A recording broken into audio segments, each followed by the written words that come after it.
નમસ્કાર દર્શક મિત્રો, હું Jaysinhbhai Padhiyar, CD news channel Dhrangadhra.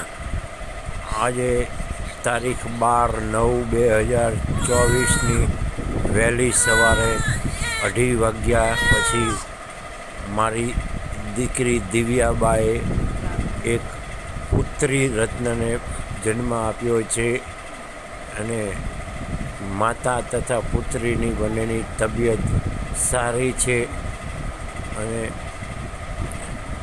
આપ જોઈ શકો છો કે બેબી દિવ્યા, નાની બેબી હાલ મોતીલાલ મૂલચંદ હોસ્પિટલમાં જન્મ લીધો છે અને આ બેબી એકદમ સ્વસ્થ છે. 2 કિલો ઉપરનો વજન છે અને તેની માતાની તબિયત પણ સારી છે. તો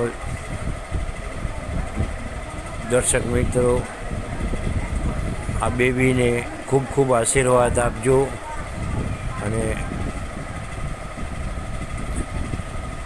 તેના ભવિષ્યમાં સારું થાય.